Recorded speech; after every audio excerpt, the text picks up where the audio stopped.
Muito bom dia para você que está conosco em 92,5 da Santos FM nesta sexta-feira, 21 de novembro de 2025, começando mais uma edição do Entre Linhas, edição de número 2248 do Entre Linhas, que você acompanha pelos 92,5 do Dial, também de forma digital no nosso aplicativo, disponível nas principais lojas de aplicativos e também no nosso site santosfm.com.br, com imagens, a nossa live também em facebook.com/barra Entrelinhas no Rádio. Como eu prometi para vocês nos últimos dias, pós-feriado, traremos aqui um programa inédito, mas gravado, né? Eu não minto para o ouvinte. Então, estamos aqui com uma versão gravada para falar sobre tecnologia, sobre a condição das pessoas cada vez mais precisarem do uso dos celulares, para o bem e para o mal, né? O exagero do uso de celular pode trazer problemas, mas ele abre muitas portas no que diz respeito à questão de negócios. Para isso, eu vou conversar aqui online, que está conosco nesta sexta-feira, a Débora Gama, ela que é uma empreendedora, especialista também nessa questão da tecnologia, e hoje o empreendedorismo anda de mãos dadas com a tecnologia, né, Débora? Obrigado pela presença, bom dia. Oi, Alex, bom dia a todos os ouvintes. É isso mesmo, a gente está meio que obrigado a ficar refém dessa ferramenta, e é legal a gente sempre discutir um pouco os nossos hábitos, como que a gente está utilizando essa ferramenta, que tem como principal objetivo ajudar, né? Então é sempre bom a gente estar refletindo sobre o nosso uso dessa ferramenta tão importante. E é legal que você estava me contando antes de começarmos aqui a gravação que você era da área de TI, você era programador, ou seja, você sabe bem os limites até onde chegar, de que forma utilizar, para que isso não crie um problema para você. Mas a maioria das pessoas não tem esse conhecimento, né? Você até tenta passar isso para quem é próximo, para alguma pessoa que você conheça, de saber o limite do uso, até quando, até onde é possível você fazer negócio, ganhar dinheiro e até onde isso passa da normalidade, Débora? Exatamente. A gente, como desenvolvedora, eu trabalhava na área de desenvolvimento, né? E inclusive no desenvolvimento, a gente tem uma abordagem chamada Mobile First. Desde 2022, mais ou menos, a gente adotou esse conceito, onde a gente desenvolve as páginas, os sites, a partir do dispositivo móvel. Até porque 98% das pessoas que acessam a internet hoje elas acessam pelo celular. Então, é tudo pensado na experiência do usuário que vai acessar as aplicações ali pelo celular, como que a gente retém essa pessoa na aplicação, como que a gente transforma a experiência dela numa coisa positiva nesse dispositivo, e a gente fica nessa linha tênue, né, entre fazer dessa uma experiência positiva para o usuário, mas também sempre discutir sobre o excesso, né? Eu acho que o excesso ele é prejudicial em qualquer área. Eu procuro sim, eu procuro discutir isso entre amigos, entre colegas de profissão, mas eu confesso que até eu, vira e mexe, preciso me policiar aí, principalmente agora que eu voltei para o empreendedorismo, a gente acaba estendendo os horários, tendo que ficar sempre disponível, então é uma vigília constante, para a gente não cair nessa armadilha aí.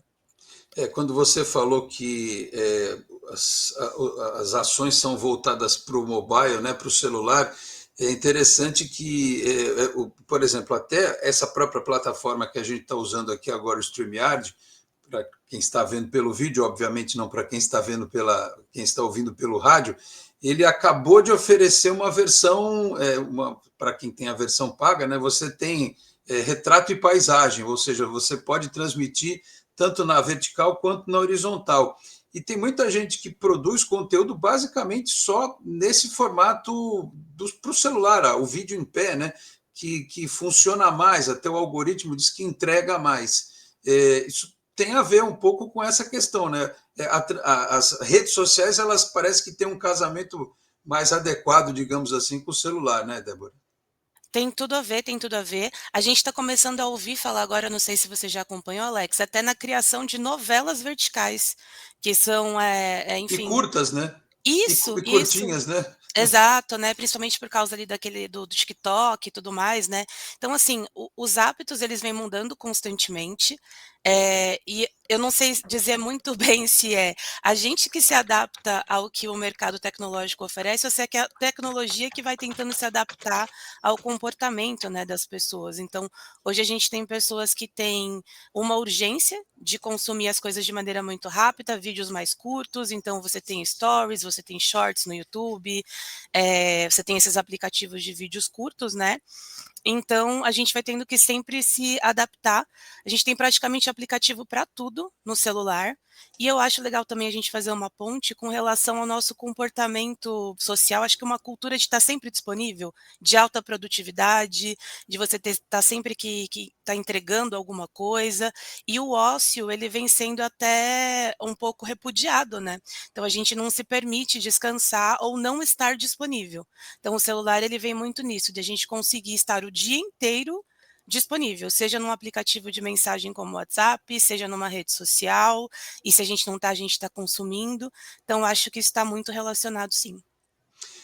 A gente até pode derivar depois para essa questão, digamos assim, comportamental, porque eu vi inclusive um vídeo essa semana falando sobre a sensação de liberdade que algumas pessoas têm depois que elas abandonam as redes sociais, não o celular, mas enfim, especialmente algumas redes sociais que têm essa questão de prender a tua atenção o tempo inteiro.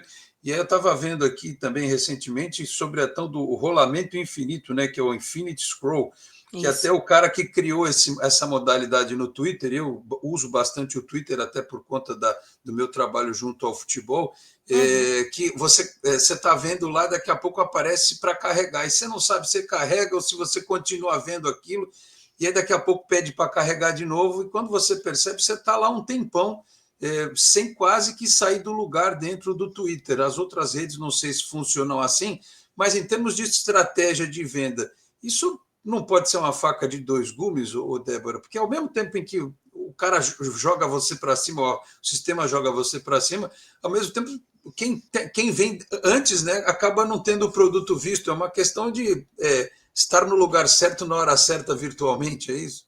Sim, sim, tem tudo a ver, acho que faz muito sentido isso que você levantou. Essa técnica do feed infinito, ela está presente em várias redes sociais. Tem estudos até que associam isso à liberação de dopamina, né? Então a pessoa está ali tendo pequenas recompensas durante o consumo daquele conteúdo. Quem nunca se pegou, tipo, olhando uma notificação do celular e de repente passou, sei lá, uma hora e você está simplesmente rolando, enfim, amenidades ali, consumindo aquilo, você nem sabe por quê, e passou um tempão e você está naquele feed infinito. Com relação a quem produz conteúdo, é complicado também, porque realmente a gente tem essa necessidade de estar sempre postando, estar sempre presente. Aí eu já vou trazer também para essa minha área do empreendedorismo, o quanto é difícil a gente equalizar isso, porque ao mesmo tempo que, como pessoa, sabemos que a gente tem que controlar o uso desse celular, como negócio, a gente tem que estar sempre presente. Então, é muito comum que a gente programe muitos posts, né, para estar sempre ali aparecendo no feed do usuário, e eu acho que culturalmente na internet a gente vê isso muito representado. Realmente, quem não aparece não é visto, e existe uma corrida mesmo ensandecida aí para poder estar sempre aparecendo para o usuário. E o algoritmo também entende isso. Danado do algoritmo. Agora, o É, problema é quando você não pode programar o post, né? Como é o meu caso, que tem um canal no YouTube que fala do Santos Futebol Clube. O pós-jogo não dá para, tem que ser depois, né? Acabou o jogo sim, e ainda botam o jogo 9h30 da noite, acaba quase acaba praticamente de madrugada, e você fazer live depois do jogo, gravar, é complicado. E se você não tiver, aliás, eu acho até engraçado isso, porque tem alguns colegas, eu não faço isso, eu sou um jornalista da velha guarda, mas tem uns colegas que colocam o próprio rosto nas thumbs, assim, para que o sim, público identifique o canal dele pela foto dele. Eu não vou sim, dizer que jamais farei isso, mas eu acho meio esquisito. Eu acho que o principal é você pôr o jogador, um título e tal. Mas isso não é à toa que vários fazem, né? Agora, no caso do YouTube, não tem muito jeito mesmo. A gente tem que sai uma notícia, você tem que gravar pelo menos uma vez por dia, tem que postar lá. sim, Eu vi, por exemplo, recentemente um colega jornalista que abriu um canal para membros no Instagram. E ele perfeito. colocou uma assinatura lá e ele estava com muita gente, né? Aliás, eu acho que é o tipo de conteúdo que tem muita gente que não sabe que funciona no Instagram também, de você ter inscritos, né, ter assinantes e você colocar um conteúdo exclusivo para eles ali. Tem muita coisa que as pessoas não sabem usar, os produtores de conteúdo nas redes, ô Débora? Eu acredito que sim, porque é o mercado de tecnologia como um todo. Para quem trabalha no backstage, que é desenvolvendo, para quem consome também, é tudo muito rápido. As coisas acontecem e mudam muito rápido, são várias funcionalidades, né? Essa funcionalidade, por exemplo, de membros no Instagram, não é tão nova, já faz um tempinho que a gente tem essa funcionalidade, né? Geralmente a gente costuma vendo as coisas funcionando como um beta, e aí nesse caso é um conteúdo onde você manda como se fosse na DM, né? Então são as mensagens ali, e só aquele produtor manda aquele conteúdo, a gente não consegue responder e tal, mas tem essa coisa do extra, né? E eu acho que, e isso também eu acho que eu posso colocar como uma coisa cultural, a gente ainda tem essa busca por exclusividade. Eu acredito que essa questão do consumo de vídeos curtos e essa falta de foco e de atenção, ela exige também que as pessoas inovem muito. Então, os produtores de conteúdo constantemente têm que estar inovando. Essa questão do TikTok, por exemplo, a gente não tinha shorts no YouTube, e hoje, se você perceber, acho que você tem um canal, né? Uhum. Existem alguns estudos ali que o YouTube até deixa de entregar se você não faz shorts, né? Então, você tem que começar a se adaptar àquilo que a plataforma pede, né? Então, para a gente, por exemplo, você comentou que é da velha guarda, eu sou 30 a mais também, então para mim é muito complicado colocar a cara e aparecer e tudo mais, mas é uma exigência também da internet que você tenha essa persona virtual para ser vendida. Então, assim, ao mesmo tempo que é assustador, para a gente, eu acho principalmente porque a gente pegou a época que não existe, eu pelo menos, não tinha celular. Então, existe uma vida sem celular e a gente sabe disso. Acho que a nova geração não consegue nem imaginar. Mas a gente pegou toda essa transformação, né? De vir o celular que era só telefone, só para ligar mesmo, e mensagem, e depois a gente ter realmente o mundo na palma da mão. A gente hoje tem aplicativo para controlar quantas vezes a gente bebe água. É absurdo, assim, é tudo no celular, né? E a gente realmente tem que estar sempre se atualizando. As coisas mudam bastante. Eu acho que tem muita coisa acontecendo, mas também tem como você se informar. A internet está aí realmente para prover esse acesso. Então a gente consegue também ficar se atualizando sempre, é muito importante, e é isso. Você consegue desconectar de vez em quando, Débora? Consigo. Você está Ah, se. Não, não, do você celular. isso, tirar um pouco assim para você caminhar, fazer Ai, alguma coisa, não tem jeito? olha, eu não vou mentir para os seus ouvintes, tá? Eu sou um caso, assim, até realmente, pensando nessa pauta aqui, eu fiquei, cara, que preocupante, né? Que a gente vai se preparando a gente não para pensar o quanto a gente consome, eu acho. A gente simplesmente vai utilizando aquilo que é feito para facilitar a vida. Então, de repente, eu tenho uma agenda no celular, eu tenho minha carteira no celular, cartão físico, até um tempo às vezes não saio com cartão físico, os documentos estão no celular. E eu, particularmente, faço um uso hard ali do celular, principalmente para o meu negócio. A gente tem essa sensação de que se eu postei uma coisa e o meu cliente ali comentou e eu não responder na hora, eu posso perder aquela venda, sabe? Mas, sinceramente, eu acredito que me fazendo valer do meu eu anterior ali, que sabe que existe essa vida sem o celular, eu promovo sim, eu tento fazer às vezes abaixo, vira o celular, tem que ser silenciar o celular e virar a tela, tá? Não posso estar olhando para ele, porque se eu ver notificação, eu vou acabar buscando. Mas eu faço sim. O meu trabalho, em específico, ele envolve também ofício manual, né? Então, eu acabo conseguindo ter esses escapes quando eu estou fazendo alguma coisa manual. Eu consigo dar essa escapada ali do celular, sabe. Eu tento, eu tenho até aquele controle semanal, todo domingo aparece aqui no meu celular quanto Uhum. tempo de tela, né? E Perfeito. quais os principais aplicativos. No meu caso, não foge muito do WhatsApp, por causa das pautas, né, dos Sim, contatos com entrevistados e tudo. Eventual, o YouTube aparece bastante também. E aí, às vezes, entra o Twitter, às vezes, entra o Instagram, ele dá uma variada. O Facebook não tem entrado muito, não. uhum. Enfim, aí eu vejo lá uma média diária de 4 horas. Eu falo assim, é que parece que não está muito. Só Tá que aí, excelente. só que aí eu lembro que eu trabalho com computador em casa, trabalho com computador na TV, na rádio, no computador o tempo todo, né? Então, assim, acaba se transferindo. Você não está acessando as redes sociais pelo celular, olhando para o celular, mas você está com o WhatsApp web ligado, ou seja, Perfeito. você fica conectado o tempo todo. Eu só desconecto basicamente, além de quando eu estou dormindo, né? Porque tem gente que nem dormindo Nem desconecta. dormindo. Mas quando eu me pego para ler um livro ou para ver um filme, eu não, ou assistir um Perfeito. programa de televisão e tal. Uhum. E às vezes, ô Débora, eu vou te falar, dar uma caminhada na praia, eu deixo o celular em casa. Ai, No domingo, principalmente. é a melhor coisa, né, é a melhor coisa. Eu acho que é importante, a gente precisa ter esse momento de ócio mesmo, sabe, de ócio para Tinha um livro pensar. chamado O Ócio Criativo. Isso, a minha Eu empresa me... inclusive chama ócio e ofício, porque é essa necessidade realmente de você ter esse tempo de pensar em nada e pensar em tudo, sobre coisas da vida, amenidades, porque a gente está vivendo numa era de superestimulação, né. A gente recebe estímulo toda hora, se a gente não está assistindo e preso nas telas, a gente hoje tem plataformas de áudio, então a gente está ouvindo um podcast, consumindo, notícias e sendo bombardeado todo momento. Então, muitas vezes a gente não consegue pensar sobre as coisas, né. Então eu acho que é muito importante esse exercício. Tem gente inclusive que não consegue fazer isso que você faz, que é assistir um filme, a pessoa tá com o celular do lado ali, né. é, Vai é, jantar, tá com o celular do lado, no sabe. cinema irrita, né? Você vai É, no cinema, o cara tá lá dando coraçãozinho no Instagram. Pô, dá o coraçãozinho não tem depois, coisa pior. ou então não vai no cinema, né?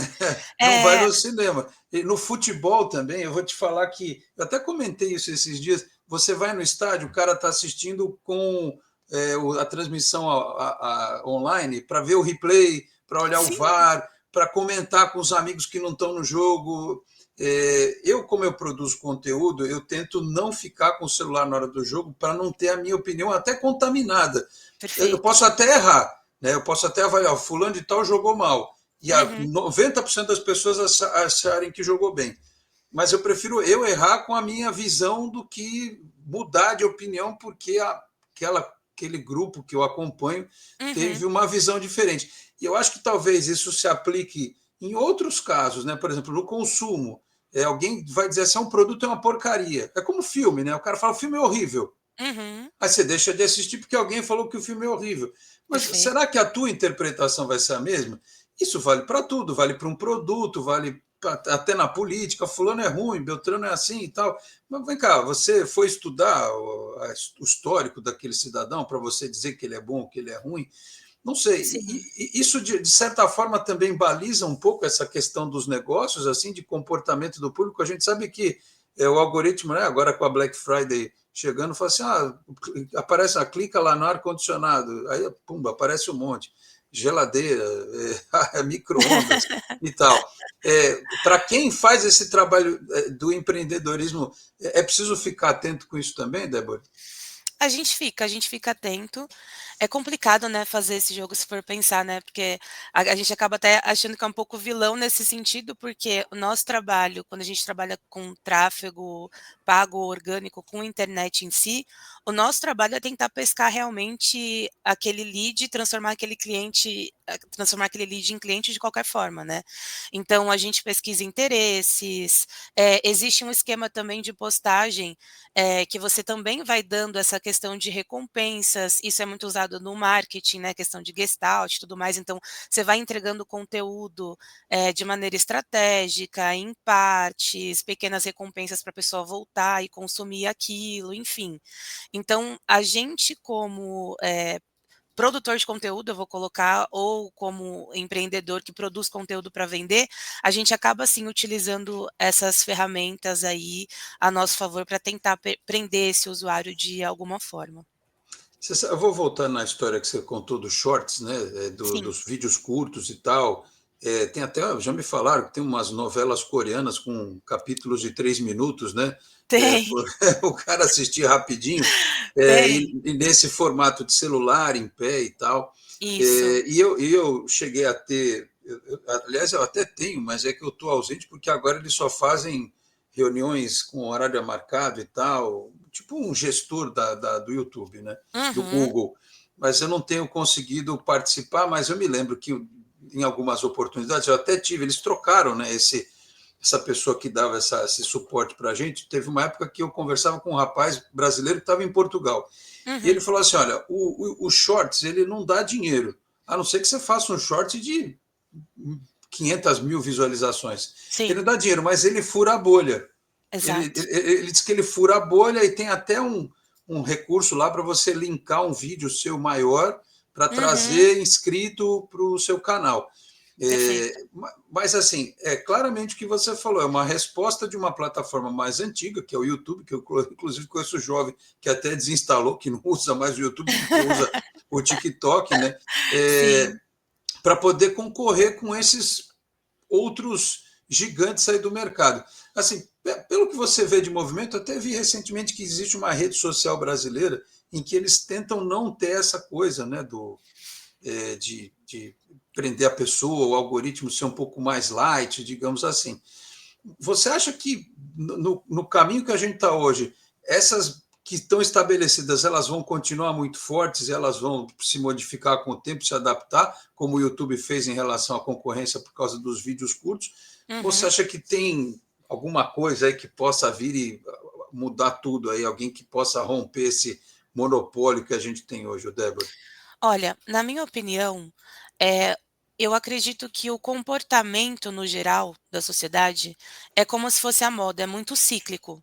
Então a gente vê, por exemplo, se a gente comparar o que era normal nos anos 90, que hoje a gente fica, nossa, achando um absurdo o que que era a televisão dos anos 90, o comportamento, as roupas e tudo mais, e hoje a gente vê esse movimento retrô voltando na moda ou em alguns tipos de comportamento.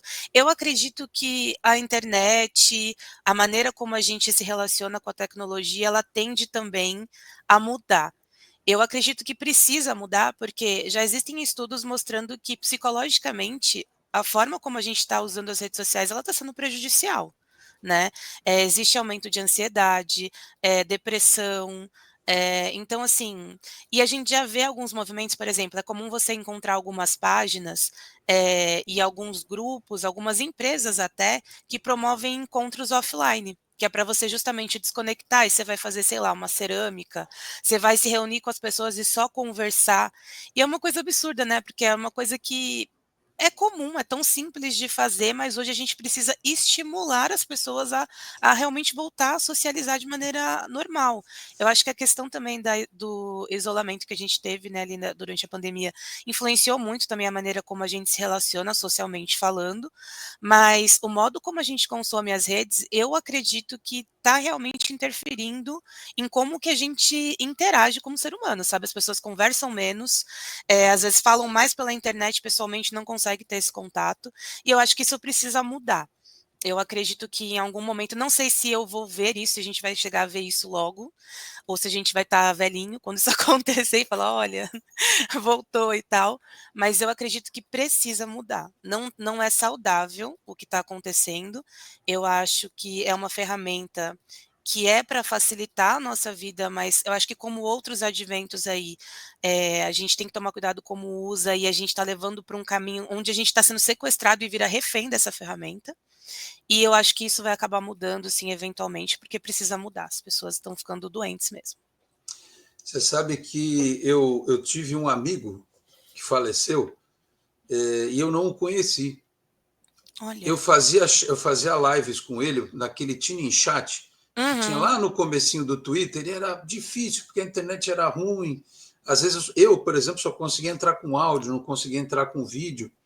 Era um bate-papo sobre futebol, eu e mais esse amigo que faleceu, outros dois amigos. E assim, uma vez a gente conversou por telefone fixo, né? Ele falou: pô, uhum, vi você correndo ali depois do jogo e tal. Eu ia te cumprimentar, mas aí você entrou no carro, estava chovendo. E aí foi mais perto da gente se conhecer. Aí depois de algum tempo a gente já tinha parado, mas conversava pelas redes e tal. Aí eu soube que, olha, fulano morreu. Falei, uhum, caramba, que coisa, né? Eu cheguei a desenvolver uma amizade com essa pessoa, de conversar, desabafar. Ele tinha os problemas dele, eu tinha os meus. A gente falava pelo telefone, mas nós não nos conhecemos pessoalmente. E é um uhum. negócio assim, impressionante. Hoje a gente tem uma rede de contato. Por exemplo, se eu for para determinadas cidades do Brasil, eu conheço Conhece. gente lá. Eu falo: pelo amor de Deus, eu estou aqui Me assaltaram, estou no meio da rodoviária, me ajuda aqui, arruma Socorro. um pão com manteiga, um café com leite para mim. Vai ter gente que vai ajudar, mas você Sim. nunca viu na vida, É. né? Você não sabe exatamente como ela é. Então, isso é um negócio assim que, por um lado, se você consegue se conectar com mais pessoas, é um negócio bacana. Por Uhum. outro, dá né, uma certa preocupação. Aí eu fico imaginando, Débora, como é que vai ser daqui a pouco, porque aqui na rádio eu falo Uhum. sobre isso com mais frequência, tem 1 ano e meio, mais ou menos, que é a tal da inteligência artificial. Aliás, Sim. até entrevistas sobre a IA das coisas eu já fiz também. Né? A pessoa explicando Interessante. que o seu espelho vai dizer para você que você tem que pentear o cabelo assim, passar maquiagem assim, que Meu você Deus. está com olheira de quem não está dormindo muito bem e tal, vai te recomendar alguma coisa. Eu falei, meu, é surreal um negócio desse. O espelho meu, né? Ele vai falar comigo, Surreal. ó, volta para a cama, que você precisa dormir. Dentro desse universo de rede social, de prender a atenção e até de negócio, né? Que a gente está aqui meio que misturando os dois mundos, Sim. o lado bom e o lado ruim. É. O que a IA está impactando aí já na tua vida e nos teus negócios, e como é que você vê esse movimento? Boa. É interessante porque quando, a IA começou a se popularizar, eu ainda trabalhava como desenvolvedora. E para ser sincera, no começo eu fiquei meio receosa, porque, enfim, a gente está lá, estudou um tempão para fazer as coisas, e aí aparece alguém falando que: "Ah, então tudo isso que você faz aí agora você digita lá e, o computador faz para você". Então a gente fica meio, né, no começo ficou meio com medo, depois eu acho que o importante, como toda ferramenta, é a gente exercitar o uso e entender que aquilo poderia facilitar bastante a nossa vida em vários aspectos. No caso de, como, dev, por exemplo, a gente sempre consome muita documentação, procura muita coisa enquanto a gente está desenvolvendo o código, e a inteligência artificial ela consegue ajudar a gente a encontrar muito mais rápido, alguns materiais, algumas respostas, né. Então eu tive que aprender a utilizar a inteligência artificial. E aí, saindo desse mundo de tecnologia, entrando no empreendedorismo, eu uso muito inteligência artificial no meu negócio, assim, para muitas coisas. Muitas vezes para montar, por exemplo, um cronograma de posts programados, para organizar as minhas ideias, para tentar, pesquisar, estratégias, enfim, que estão sendo adotadas de marketing digital para poder adequar o meu conteúdo. Tudo isso eu acabo utilizando bastante, a meu favor. Eu gosto bastante, mas tem que ser com muito cuidado. Como tudo que a gente fala, eu acho que, entre o remédio e o veneno, o que muda ali é a dose real, assim, né. Porque, por exemplo, no âmbito do desenvolvimento, o que a gente está vendo aí na tecnologia é um número crescente de sistemas sendo desenvolvidos e sendo vendidos como assim, tipo, eu fiz tudo isso com o uso de IA. Só que a gente já sabe que a inteligência artificial, ela nunca te deixa sem resposta. Então, muitas vezes, aquilo que ela te entrega não é bem a realidade, não tem uma acurácia. No caso de tecnologia, a gente tem que falar muito em cibersegurança. Eu acho que você deve estar ouvindo a gente falar muito sobre cibersegurança hoje em dia. Vira e mexe, a gente ouve, vazamento de dados e tudo mais. Então, isso é um assunto muito sério. Eu acho que a gente não pode simplificar tanto uma tecnologia tão poderosa. Ela é muito poderosa, a gente pode utilizar para ajudar, eu acho que a otimizar o nosso processo de busca, sim, mas a gente tem como solicitar fontes para essa inteligência artificial para poder embasar o que a gente está pesquisando, e a gente tem como aliar isso a um conhecimento prévio, tá? Acho que não dá para a gente pular etapas do conhecimento, ainda é muito importante a gente estudar e entender sobre o que a gente está falando. É, Eu escuto você falar e eu fico lembrando da notícia que surgiu esses dias da pessoa que estava lá conversando, fazendo terapia com o ChatGPT, e o ChatGPT disse para ela assim: se você quiser acabar com a sua vida, ai estamos não, junto. gente.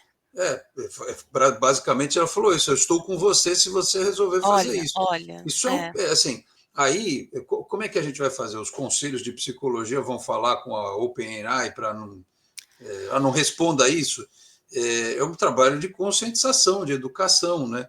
E é, é como você estava falando, é uma ferramenta muito poderosa que pode muito. realmente te ajudar no dia a dia, no trabalho e tal. O problema é, como tudo na vida, né, que é o mau uso. Por exemplo, ano que vem Sim. tem eleição no Brasil. Você vai ter um festival de vídeo com o candidato fazendo, sei lá, qualquer coisa, e Uhum. vai ter gente que vai receber no celular e vai achar que é verdade. Exato. Esses dias me mandaram um vídeo também do Neymar falando assim: eu tô uma porcaria, minha carreira acabou, não sei o quê. Aí a pessoa acreditou piamente naquilo. Eu falei: Exato. olha, não, ele não falou isso, porque inclusive eu vi essa entrevista, né? E eles editaram lá, fizeram com a inteligência artificial, com a voz dele mesmo, e a pessoa mais idosa, né, Uhum. acreditou verdadeiramente naquilo. Então, Sim. assim, se hoje em dia tem pessoa que manda R$ 5.000 para o Elon Musk, né, por causa de golpe, só por mensagem, imagina se Sim. aparecer a cara dele, né, o Brad Pitt, o Tom Cruise, os caras usam todo mundo para dar golpe, né? Parece o cara lá com a cara do Tom Cruise, fala assim: eu estou aqui mal, preciso de R$ 50.000. Aí a pessoa vai lá e manda, E manda. né? É, eu comecei rindo ali do que você falou, então você vê como é interessante que até numa conversa simples a gente consegue ir de uma coisa que começa engraçada para um extremo muito preocupante e muito Sim, sério, né. Porque realmente a gente brinca, né: "Ah, o ChatGPT", não, eu falei com o meu advogado e é o ChatGPT, com o meu assistente financeiro, jurídico e é o ChatGPT. E é interessante, Alex, que eles já estão estudando, por exemplo, acho que é o Open AI mesmo, do ChatGPT. Ele não pode mais conversar com você como se fosse uma pessoa que está tendo um relacionamento amoroso com você. Antes você conseguia ter uma conversa com o ChatGPT como se ele fosse seu namorado ou namorada, né, e eles fizeram atualizações justamente porque foram vários casos aí de pessoas que tiveram problemas sérios, psicologicamente falando, e eles tiveram que fazer uma adaptação. Eu acho que o problema da tecnologia num todo, e eu acho que você vai concordar comigo, a gente que acompanha essa questão até da legislação em cima da internet. A gente vê que a internet ela acontece primeiro e a gente legisla depois. Não se discute as inovações tecnológicas antes delas serem lançadas. A gente tem um grande lançamento, uma grande inovação, um uso massivo e depois a gente vai aparando as arestas. E é muito preocupante, porque para quem é do ramo, a gente consegue ter essa ressalva, mas como que você passa essa ressalva para o público? Então, acredito que esse trabalho até que você está fazendo e que outras pessoas fazem de discutir constantemente essas ferramentas é muito importante no sentido de conscientizar as pessoas de que são coisas que são lançadas, mas assim, não pode. Se eu não me engano, já estão estudando alguma maneira de tentar barrar esse tipo de consulta para profissionais realmente que são aí contadores, advogados, barrar a inteligência artificial de fazer esse trabalho, porque as pessoas realmente estão usando, a inteligência artificial para isso, sabe. É bem complexo. nós dois usamos óculos, né? Para quem assiste pela internet, pela transmissão online, Sim. tanto a Débora quanto eu, nós usamos óculos. E houve um tempo aí atrás, é que eu não sei se não popularizou ou se está sendo rediscutido. Aquele óculos do Google, que você apertava um botão, você saía gravando tudo. Inclusive, colocava assim, numa perspectiva horizontal, informações a respeito. Você está passando do lado de um monumento. Aí você fala: olha, eu quero saber sobre o monumento tal. Aí, ou ele falava para você, ou eu não vou saber explicar direitinho. Mas, assim, eu também não sei se isso vai se popularizar, se vai entrar no mercado. Mas vamos hipoteticamente imaginar que haja Uhum, uma febre do uso desse óculos que tem uma câmera que vai te informar, que você vai atender o telefone, se você falar, vai sair, você vai uhum, ouvir e tal. A pessoa, por exemplo, usar um negócio desse e começar claro, ter o lado positivo, que pode uhum, ser até um flagrante, alguma coisa, mas ela pode começar a criar factoides e transmitir aquilo, ou, sei lá, distorcer uma imagem qualquer. Esse é o tipo caso que você acabou de citar. Isso não houve nenhum debate em cima disso antes. Né? Chegou a se colocar a título de experimento aqui no Brasil, não sei se houve muito tempo disso, mas eu me lembrei disso agora. Imagina se cada óculos começar a gravar, registrar fatos uhum, indiscriminadamente.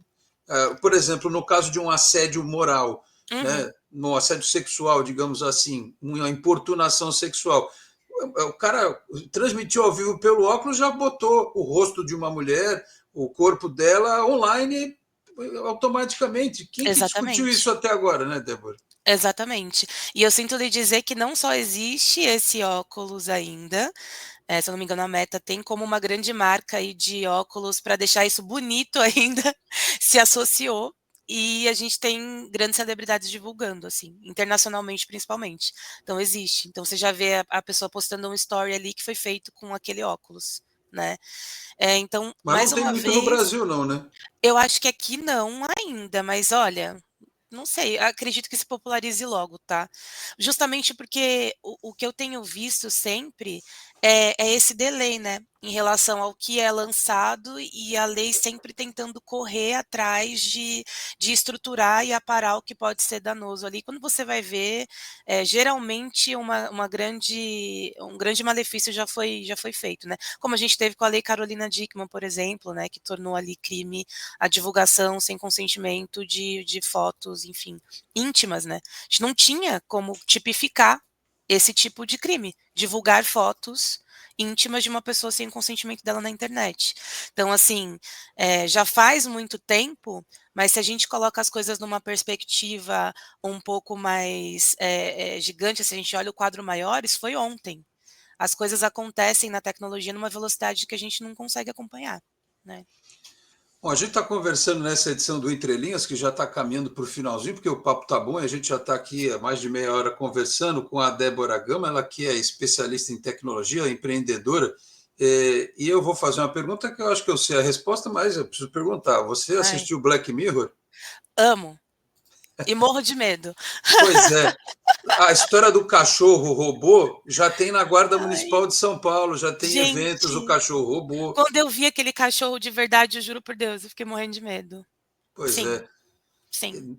Sem dar spoiler, mas já dando, né? Tem um episódio aí da última temporada em que a. Desculpa, eu vou dar spoiler. Ah, tudo Tem bem, uma, já tem foi. uma moça que tem um problema neurológico e tal, e o marido, para salvá-la, faz um implante na cabeça dela, só que esse implante precisa de atualizações. E é tipo o pacote tipo de TV a cabo, entendeu? Você tem lá atualizações, você tem que pagar por aquilo. E o cara se matando, literalmente, fazendo um monte de coisa na internet para poder pagar, porque o preço era astronômico.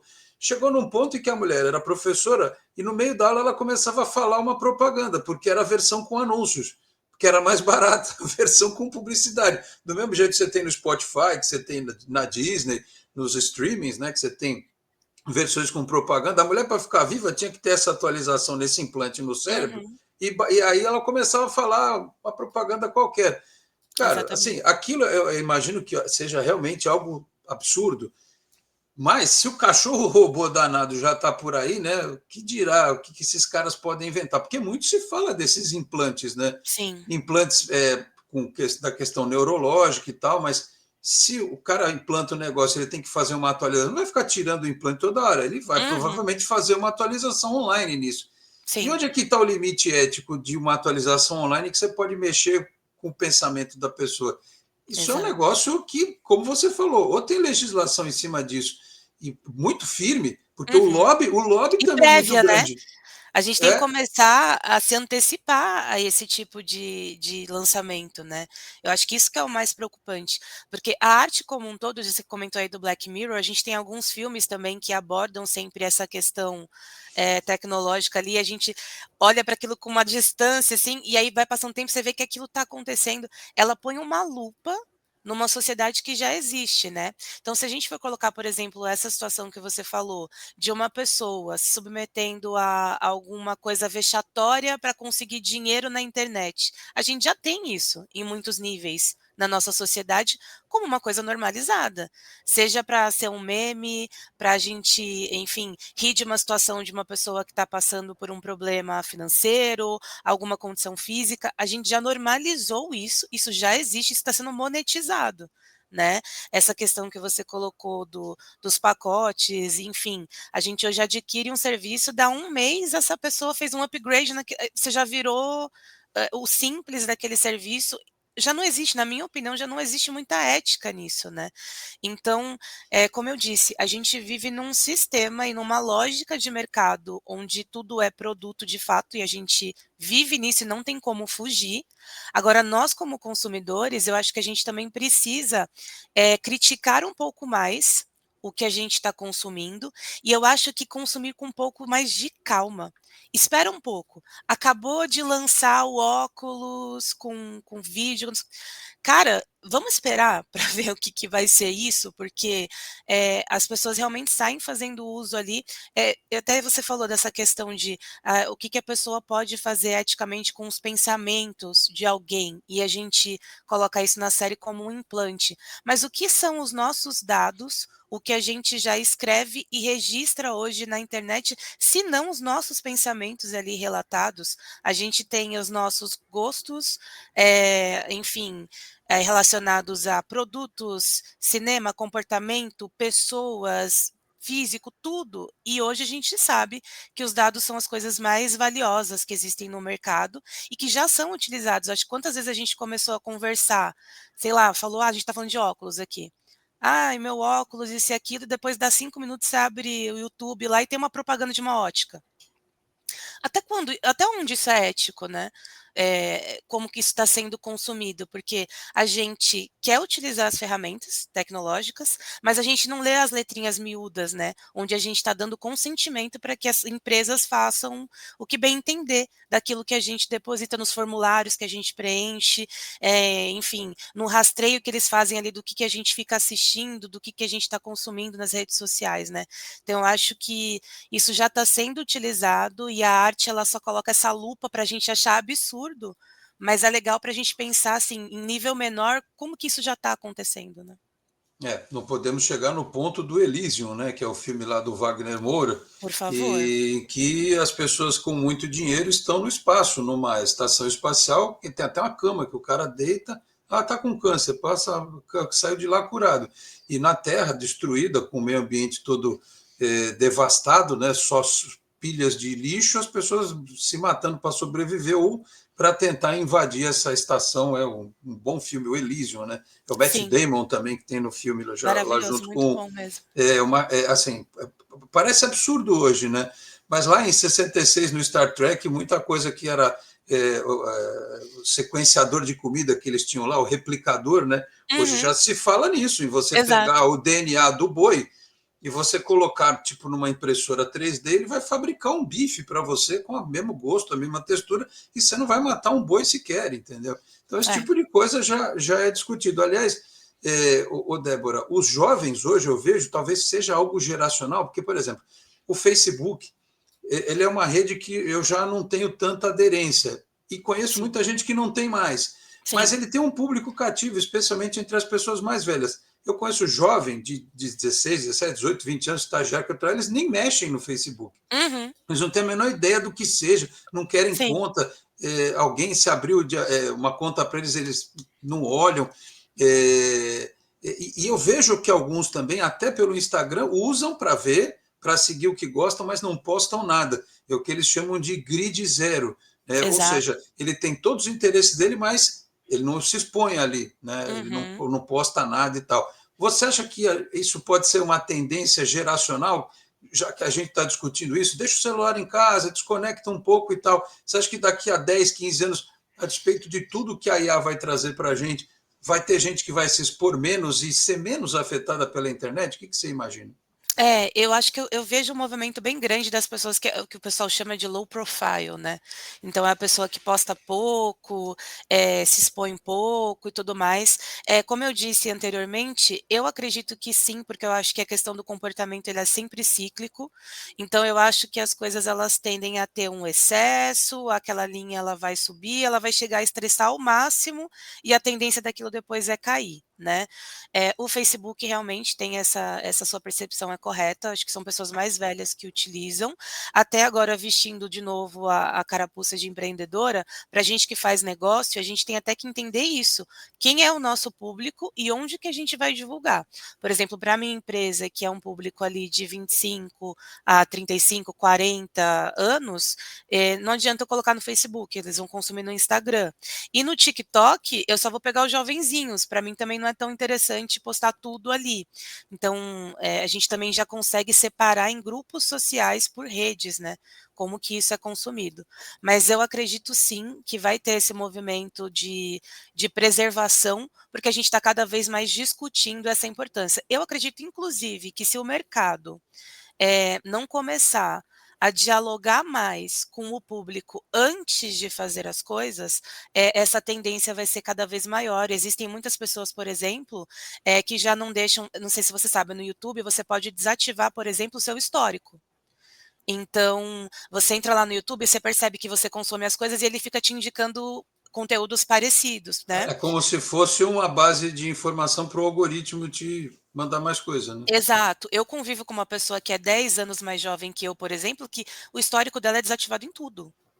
Então, assim, não tem, ele não tem indicações das plataformas, porque ele quer se preservar.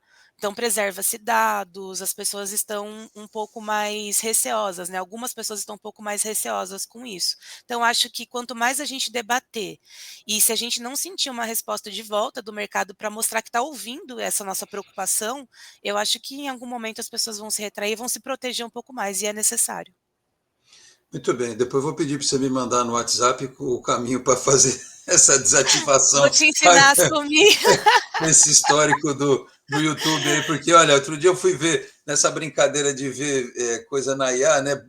Esse canal que estava fazendo versão, tem umas até engraçadas, né? Já Aham. citei aqui no programa Amado Batista, virou heavy metal e tal, ficou engraçado. Sim. Só que aí, de repente, o dia seguinte, quando eu abri, foi uma enxurrada de vídeo, de música, de IA. Eu falei, peraí, né? Senão Polui o teu perfil. daqui a pouco eu não consigo nem ouvir os artistas que a gente gosta, né? Os de carne e osso aí, mas enfim. Exatamente. Débora, eu só cometi aqui uma falha de não. Eu poderia ter colocado aqui na nossa barra o contato da sua empresa aí, para quem quiser conhecer mais o teu trabalho. Mas fala, pelo menos, né? Eu Ah, poderia ter colocado aqui, não deu. Mas, enfim, para imagina. quem quiser te acompanhar aí, acompanhar o teu trabalho e de empreendedora, como é que faz, Débora? Isso, quem quiser me contactar, o nome da minha empresa é Ócio e Ofício, o Instagram é @ócio e ofício, e tem esse nome justamente, tá, gente, é uma tentativa de fuga, tá, de sair do TI para ir para aquela coisa do feito à mão, voltar para as minhas essências, então eu tenho produtos personalizados lá, vocês podem me contactar, seja para falar de tecnologia também estou no LinkedIn como Débora Gama, contem comigo aí. Obrigada, Alex, pelo espaço. Isso é ócio e ofício, não é difícil, não. Não é difícil, Só não vai escrever, ócio e ofício. só não vai escrever ócio com dois S, pelo amor de Deus, né? Por favor, gente, joga Ócio, no Google lá que eu apareço já também. tá bom. Obrigado, Débora, pelo bate-papo. Imagina, obrigada a você. Até uma próxima oportunidade. Assim a gente fecha esta edição do Entre Linhas, que você sabe, é na nossa página do Facebook, facebook.com.br Entrelinhas no Rádio.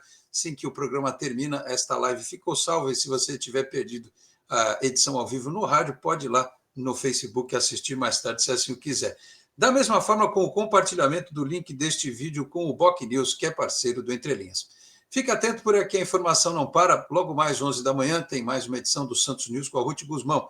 E às 5 da tarde chega por aqui nos 92.5, edição do Jornal em Foque, parceria também da Santos FM com o Boc News, apresentação do professor Fernando de Maria. Aliás, tem Santos News com a Ruth Guzmão às 10 da manhã e às 11 da manhã. O Entre Linhas volta na segunda-feira a partir de 9 e pouquinho da manhã. Um grande abraço a todos, um bom fim de semana até lá. Tchau, pessoal. Tchau, gente.